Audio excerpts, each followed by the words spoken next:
Alright, here's another tutorial. Today I'm going to be showing you how to do some basic tracking in Adobe After Effects using Boris Mocha. Here's what we're going to be making today.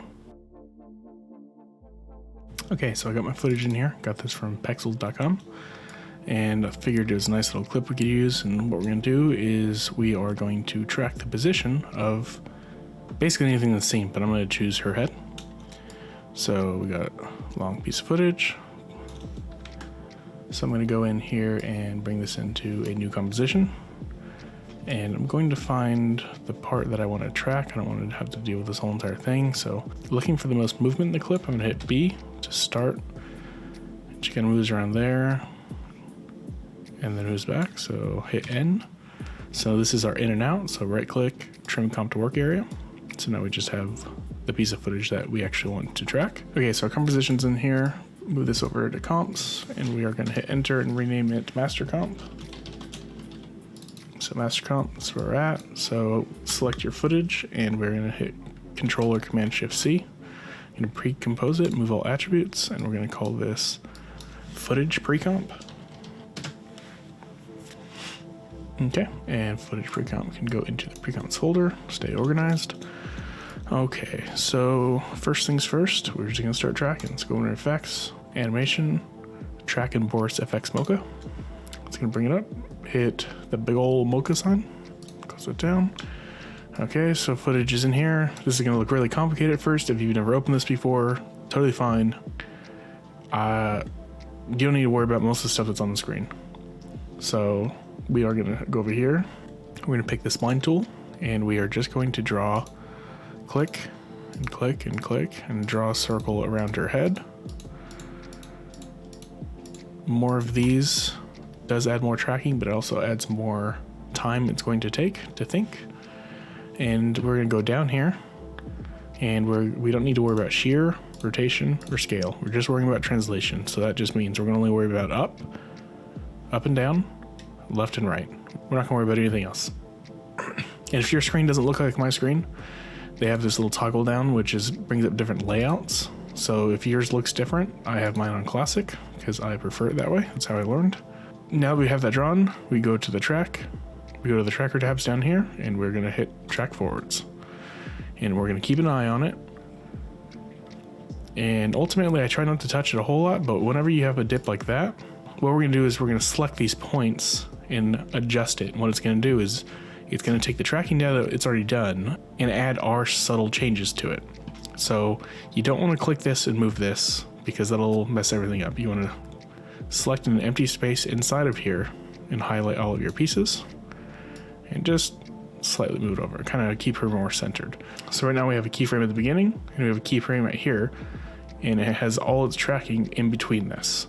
So what it's doing is at this point, be at this position, it's done all of its tracking, and when it gets here, it's going to move to our adjusted position. So what we're going to do is we're just going to keep moving forward with this. Let it do its thing. And as soon as we start seeing it get a little off-centered like that, we have a little bit too much on the top and it's cutting into her face on the bottom. Going to all these are still selected. If not, just highlight them all again. Kind of recenter it so it's added another keyframe automatically. Start analyzing forward again. So right there, I'm going to stop it and just readjust this. If you scrub through here, you can kind of see how it's moving. So even right there, it's a little bit off, so I'll just adjust that. So now it's staying mostly center on her head the whole entire time. Go to the next keyframe and let it track the rest of the way out. Okay, so we have our circle tracked onto her head the whole entire way through. And essentially, it's all you really got to do. You can do more stuff to fine tune this. And there's a lot more tools here, obviously, but this is beginner tutorial, so we're going to stick with the basics. So at this point, hit X, make sure you do save. So now, what are we going to do with that tracking data? So we're going to go down here, right click, create new null object, and we are just going to rename this something like girl head tracking data. Okay. That is just going to hold our data, so we're going to select our footage, go into tracking data, create track data, hit the little gear here, and it's going to mean it's going to use the tracking data from this layer. If we had multiple layers, we could choose different tracks. Since we only have one, it's just our head. Click OK.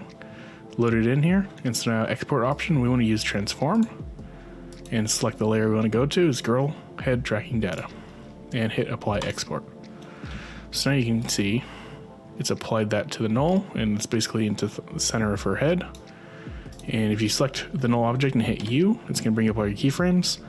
We don't need scale or rotation, so we want to make sure none of those are checked and it gets rid of anything that might affect our track. So now at this point we have a perfect track that just tracks up and down, left and right on her head. So the first thing we can do just to test this out is create a new solid. Just make it something obvious like red. Hit S, scale it down. Let's say we put this right next to her head. And then you get this little pick whip and link it to the tracking data. And now it's going to stick to her head perfectly. So if we had kept the scale and the rotation, it would have given you really weird results where whenever she tilts her head left and right, it would have slanted left and right. And if that's the look you're going for, you just keep those checked when you do your tracking data. But at this point, sometimes that introduces more issues to deal with, and you get sometimes wiggly stuff like this as the track goes through. Just keeping it in a transform option without the scale and rotation is going to give us exactly what we want. So we don't need that. So now we have our head tracked. So what are we going to put there?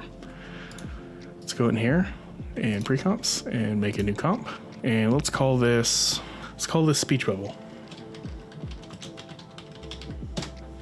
Okay, so now we're going to make whatever you want to pop up.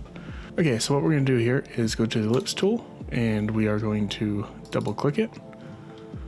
And that's going to give us a shape layer. Right now it's just a black stroke, so that's whatever was last preset. So go to fill, make it white, and select stroke. We don't need stroke, so turn that off. So now we have a fill, ellipse fill. So we're going to go ahead and scale this down. So now the next thing we're going to do, select the pen tool and turn off transparency so we can see. And I'm just going to make a little tail that goes on the end of the speech bubble. So now we have a little speech bubble and we can fine tune this a little bit. Make it a little bit more pointed. Okay. So rename this big ellipse. And let's rename this one tail. Okay, so we can just link tail to ellipse. So if you move the ellipse around, it moves the tail with it. And the next thing we can do is get some text in here. So select the text tool, just put whatever you want in there. And just drop that in. And again, link it to the big ellipse. So if we move the ellipse, the hello moves with it. Okay. So we're gonna go back to our master comp. We're gonna bring in our speech bubble. We are going to scale it down, hit S, scale it down where you wanna put it. And then link it to the tracking data like we did before. Hit play. We have a perfectly tracked speech bubble to our head. So now the next part you can get a little fancy with it. Go into speech bubble, and what we're going to do is on the big ellipse, we're going to hit Y, and we're going to move this anchor point to the tail, bottom of the tail. So what this is going to do, if you hit W, you have a rotation tool now. It's going to rotate and move from that anchor point. But we don't really need the rotation. The scale is what we're going to want. So what we can do is go to the beginning of your comp, hit the stopwatch for scale, and we're going to move this down a little bit. So right now that keyframe represents 48. So now we are going to hit 0. And it's going to get another keyframe. And now what it's going to do is it's going to scale up over time. So that's super slow. So we can zoom in here, make this almost about half a second. Still pretty slow. So select this keyframe. You can hit right click, keyframe assistant, easy ease in, and then you're going to hit this little toggle right here for the graph editor. And you're going to zoom in. You can grab this little handle here, And you're going to slide it over until it creates a mountain on this side. So that means it's going to come in really fast and then slowly stop. So now if we watch it, it'll balloon in and slow down. So it gives it a little bit more life and not a hard stop. Okay, get out of there. So now we have this hello animating in. So we go back to our master comp, go to the very beginning. Now have a hello popped up that's tracked perfectly to her head. And yeah, it's pretty much as easy as that. Whatever you put in any one of these comps, if you wanted to create a second comp, and we will just call this, let's say name, right? Go into name. We don't need any of these things. So now we just have the text that says hello. And we'll just put name. So now we have text name. Go back to your master comp. Bring the name in. Put it wherever you want it. I'll scale this down just a little bit. Noticing it's kind of hard to read. So if we go in here, double click your text and you can go and change it to white. Go back to master comp. Now the name's on top. And then wherever you put it, and at that point you link it to your tracking data, it'll always stay to the tracking data. You can effectively do this to anything in this whole entire scene. If you want to track this guy's head, you can add that. If you wanted to track this little circle on here or the Apple logo on the MacBook, you can track that as well. So looking at what you can do with this, another interesting little thing you can do is let's go ahead and shut off our pre-comps. Just turn them off. So now we just have the footage with our tracking data. If you hit Control or Command Alt Y, that's going to create an adjustment layer. So, or layer, new adjustment layer. I'm going to add an effect. If you go over here to your effects and presets, if you don't see your effects and presets, you can go over here to Window, Effects and Presets, and bring it up. We're going to type in mosaic. Stylized mosaic. So we're going to drop that on our adjustment layer. And what that does is it essentially gives you this pixelated image that you get to decide what the resolution is. So we're going to change these blocks to be more, as you increase this number, it gives it more resolution, basically. So since our footage is 1920 by 1080, if you put 1920 by 1080, you effectively have your same exact footage. And so what this is doing is it's creating what your pixel rows are for your horizontal and your vertical. So I like to do 100 by 100. And so now you have one of these cops TV shows, we can't show this person's identity kind of effect, right? So get your mask tool, make sure your layer is selected, draw a circle around her face, hit V or your arrow so now you can adjust this, put it where you want, and then name this layer pixel face, and then just like before, link it to your tracking data, and now you have this face that's completely blacked out. And if you hit F, you can feather it out so it's not a hard edge. At that point, if you still feel like you can see that person, go a little bit lower, let's say 75 by 75. So now you have no idea who that person is. They are incognito. And yeah, it's a pretty good effect to have. You do the same thing, so let's go ahead and duplicate this effect, shut that off, and we'll just call this blur face. Delete the effect. And we're just gonna type in GAU, get Gaussian blur, drop that in there, and crank it up. And that gives us a nice natural blur if you didn't want the pixels. And then just gonna hit F, crank up the feathering more, hit play.